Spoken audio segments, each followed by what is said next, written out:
Hey everyone, welcome back to CodeCore. Today, we're talking about something that every programmer deals with, debugging. If you've ever written code and wondered, why is it not working? Don't worry, you're not alone. So what is debugging? It means finding and fixing errors in your code. There are two main types of errors. Firstly, syntax errors, so mistakes in how your code is written, for example, missing parentheses, or logical errors, so the code runs, but the result isn't what you expect. You'll meet both quite a lot. Let's talk about common beginner mistakes. So first of all, using equal instead of equal. So let's look at this example here in Java. As you guys can see, there's an error because I put x equal 5 instead of equal 5 in the if statement. So to correct it, I'm just going to add one more equal. And you can see it does work properly now. The second type of mistakes is misspelled variable names. So here in this example in C, I'm going to have an age equaling 10. And when I print it out, I accidentally put age with two G's. So the variable is unknown and there's going to be a mistake, so it's not going to work.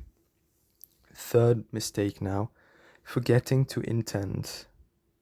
So here it's in Python only that I'm going to show examples because it depends on the language. But here, let's say we have hey, def hey, and then we print out hey. As you can see in the first example, it is not indented properly, so it's not going to work.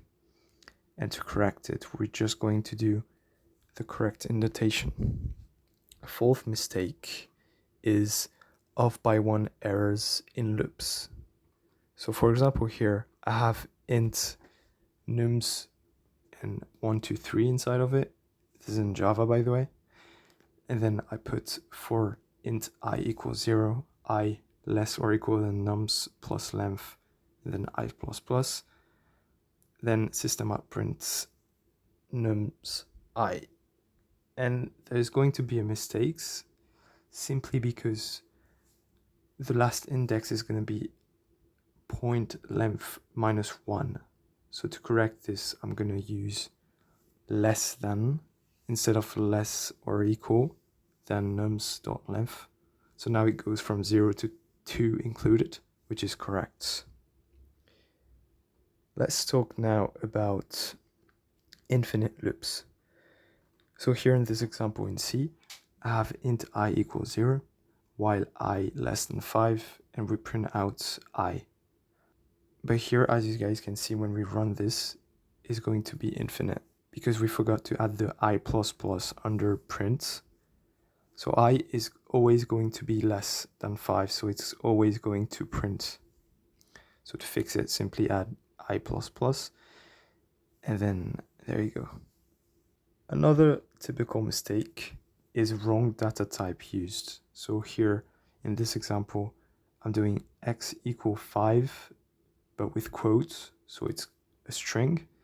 And then I want to calculate x plus 2, but it's not going to work because we're trying to do string plus int.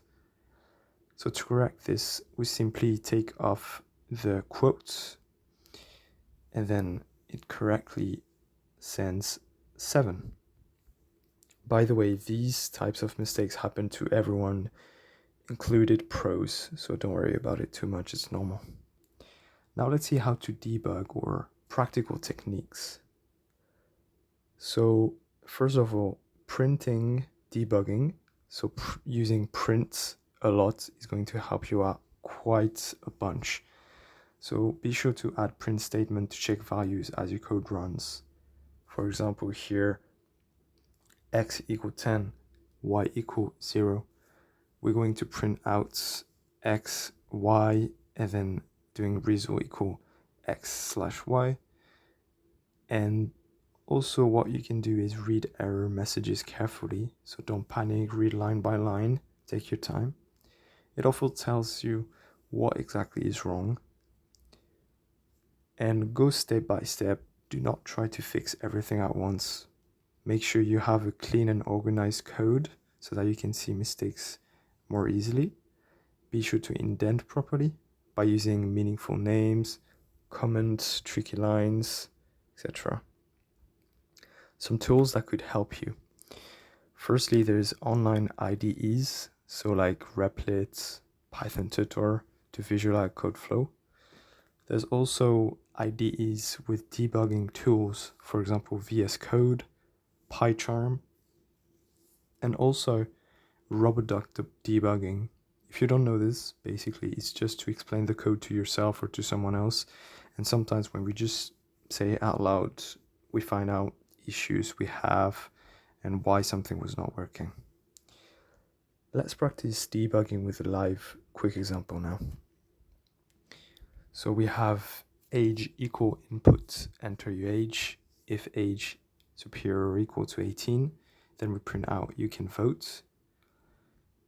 If we use one of the methods I told you, for example, the duck methods, and I tell myself or a friend about this, maybe I'm going to find out the issue, but I'm going to tell you straight away.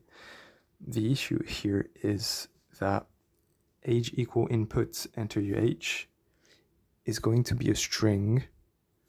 So when we do if age superior or equal to 18, it's not going to work because we're comparing a string with a number.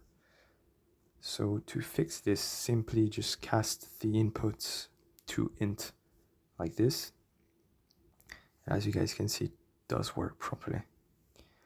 So in conclusion, debugging is pretty frustrating, but also a huge part of learning, and making mistakes is normal. Fixing them is how you grow. So remember, do not panic, start small, make sure you use prints often, and you read errors carefully. I hope this video helps you feel more confident the next time your code breaks. Make sure to leave a like if this was helpful, and don't forget to subscribe. And I will see you in the next one.